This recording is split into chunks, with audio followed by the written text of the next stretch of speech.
Saptakranti express के विस्तार पर विवाद, समस्तीपुर तक बढ़ाने के खिलाफ विरोध तेज।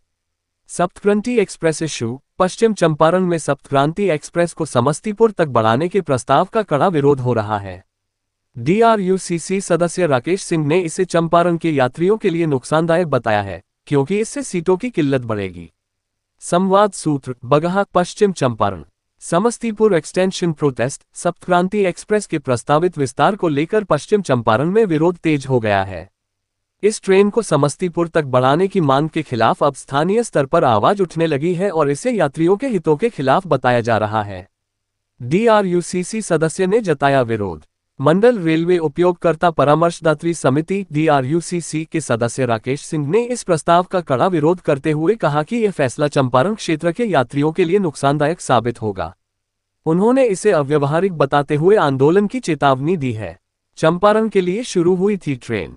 उन्होंने कहा कि सप्तक्रांति एक्सप्रेस की शुरुआत तत्कालीन रेल मंत्री नीतीश कुमार ने विशेष रूप से चंपारण के यात्रियों की सुविधा के लिए की थी। समस्तीपुर से पहले ही कई ट्रेनें। राकेश सिंह ने तर्क दिया कि समस्तीपुर से दिल्ली के लिए पहले से ही कई प्रमुख ट्रेनें संचालित हैं, जबकि नरकटियागंज रूट पर सीमित विकल्प हैं। इस रूट पर मुख्य रूप से सप्तक्रांति और सत्याग्रह एक्सप्रेस ही उपलब्ध हैं। सीटों की किल्लत बढ़ने की आशंका। उन्होंने आशंका जताई कि यदि ट्रेन का विस्तार समस्तीपुर तक किया गया तो वहां के यात्री भी इसमें बड़ी संख्या में सफर करेंगे, जिससे चंपारण के यात्रियों के लिए कंफर्म टिकट मिलना और मुश्किल हो जाएगा। रूट और महत्व। ये ट्रेन मुजफ्फरपुर से आनंद विहार टर्मिनल दिल्ली के बीच चलती है और रास्ते में मोतिहारी, बेतिया, नरकटियागंज और बगहा जैसे प्रमुख स्टेशनों को जोड़ती है। उत्तर प्रदेश के गोरखपुर, लखनऊ और मुरादाबाद जैसे शहर भी इसके मार्ग में आते हैं। विस्तार की मांग और विवाद।